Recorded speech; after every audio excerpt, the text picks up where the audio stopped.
باہر سیکرٹری کو بتا کر رجا کو بائے کہہ کر وہ تیزی سے باہر آئی تھی۔ گاڑی میں ہی اس نے اپنے موبائل سے گوگل آن کیا اور ایک اناگرام فائنڈز ویب سائٹ کھولی تاکہ وہ دیکھ سکے سائڈ اسٹور سے کتنے ممکنہ الفاظ بن سکتے ہیں۔ 5483 مجموعات۔ نتیجہ دیکھ کر اس نے گہری سانس لی۔ اب ان میں سے کون سا درست ہو سکتا ہے بھلا؟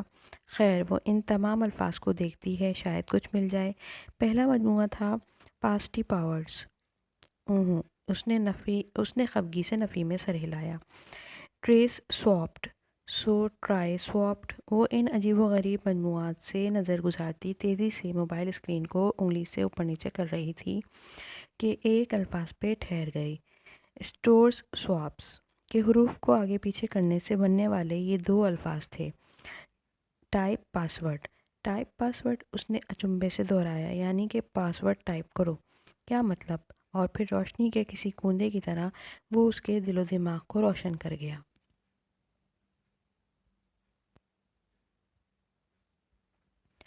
پاسورڈ، پاسورڈ میں پورے 8 حروف ہوتے ہیں۔ ٹائپ پاسورڈ کا مطلب یہ نہیں تھا کہ وہ کوئی خفیہ لفظ ٹائپ کرے، بلکہ اس کا مطلب یہ تھا کہ وہ لفظ پاسورڈ ہی ٹائپ کر دے۔ لفظ پاسورڈ جو آج بھی دنیا میں سب سے زیادہ استعمال ہونے والا پاسورڈ ہے۔ لاکھوں ای میل ہولڈرز کا پاسورڈ آج بھی یہی لفظ پاسورڈ ہے۔ دنیا کا سب سے کامن، سب سے آسان پاسورڈ۔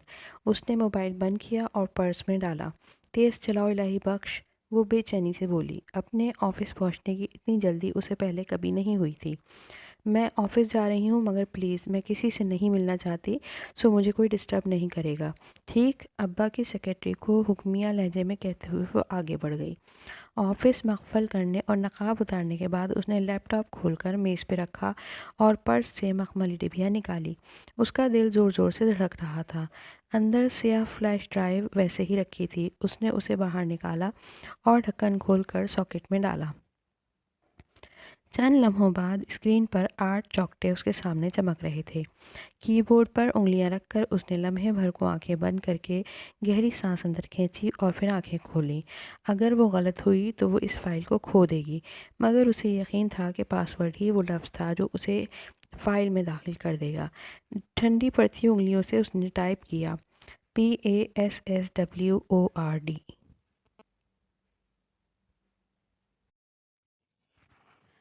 اور انٹر پہ انگلی رکھ دی۔ چند لمحے خاموشی چھائی رہی، پھر ہرا سگنل چمکا۔ Axis granted. پاسورڈ درست تھا۔ یا اللہ، وہ خوش ہو یا حیران، اسے سمجھ نہیں آ رہا تھا، مگر دل کی دھڑکن مزید تیز ہو گئی تھی۔ اسکرین پہ اب وہ فائل کھل رہی تھی۔ اس کے لیے جو پروگرام کمپیوٹر نے کھولا وہ ونڈوز میڈیا پلیئر تھا۔ Media player? اس نے اچنبے سے اسکرین کو دیکھا۔ اس کا مطلب تھا کہ وہ فائل کوئی ویڈیو یا آڈیو تھی۔ اس کا پہلا خیال اپنی اور ارم کی ویڈیو کی طرف گیا تھا، داور بھائی کی مہندی کی، مگر اسے زیادہ کچھ سوچنے کا موقع نہیں ملا۔ وہ کوئی ویڈیو تھی اور شروع ہو چکی تھی۔ اس کے پہلے منظر پہ نظر پڑتے ہی حیا سلیمان کا سانس رک گیا۔ اسے لگا وہ کبھی ہل نہیں سکے گی۔ اللہ اللہ، یہ کیسے؟ وہ سفید پڑتا چہرہ لیے اسکرین کو دیکھ رہی تھی۔ جو کام نمٹا کر اسے بہار گل سے نمٹنا تھا وہ کام ابھی نہیں ہوئے تھے، مگر وہ جانتا تھا کہ آج دوپہر سے اچھا موقع اسے حلیمہ عثمان کے گھر جانے کا نہیں ملے گا، اس لیے وہ ادھر آ گیا تھا۔ حلیمہ آنٹی نے دروازہ کھولا تو وہ سامنے ہی کھڑا تھا، سوٹ میں ملبوس، وہی گلاسز، جیل سے پیچھے کیے بال اور عبدالرحمن کے ماتھے کے مخصوص پل۔ عبدالرحمن، آ جاؤ، وہ خوشگوار حیرت سے کہتے ہوئے ایک طرف ہوئیں۔ سفیر کدھر ہے حلیمہ؟ بے تاثر اور سپاٹ انداز میں پوچھتے ہوئے اس نے قدم اندر رکھا۔ یہ تو طے تھا کہ وہ لوگوں کو کبھی ریلیشن شپ ٹائٹل سے نہیں بلایا کرتا تھا، صرف ان کے پہلے نام لیا کرتا تھا۔ ہوٹل میں ہوگا، کال کروں اسے؟ نہیں، آپ اسے کال نہیں کریں گی۔ اور بہارے؟ اس نے ایک لفظی استفسار کیا۔ جتنا حلیمہ عثمان اسے جانتی تھیں وہ بھاپ گئیں کہ وہ بہت برے موڈ میں تھا۔ وہ اندر اسٹڈی روم میں بیٹھی ہے، بہت اداس ہے، انہوں نے ملال سے بتایا۔ شاید اس کا دل نرم کرنے کی کوشش کی۔ حرکتیں جو ایسی ہیں اس کی، وہ بے حد غصے سے کہتے ہوئے لمبے لمبے ڈگ بھر کر اسٹڈی روم کی جانب بڑھ گیا۔ بنا دستک کے دروازہ دھکیلا تو کرسی پہ بیٹھی بہار گل نے چونک کر سر اٹھایا۔ پورے گھنگریالے بالوں کی پونی بنائے لمبے فراک میں ملبوس وہ واقعی غمزدہ لگ رہی تھی۔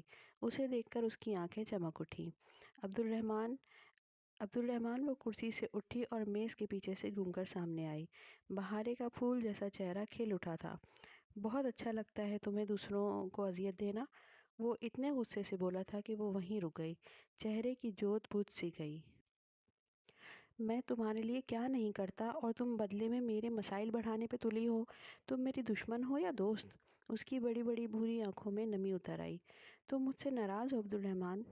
نہیں نہیں، میں تو تم سے بہت خوش ہوں۔ اتنا پیسہ خرچ کر کے اتنی مشکل سے میں نے تمہارے لیے پاسپورٹ بنوایا تھا، نئی شناخت، نیا گھر، نئی زندگی، مگر تم نے اسے جلا دیا۔ وہ اتنی برہمی سے جھڑک رہا تھا کہ کوئی حد نہیں۔ بہارے خفگی سے سر جھکائے واپس کرسی پر جا بیٹھی۔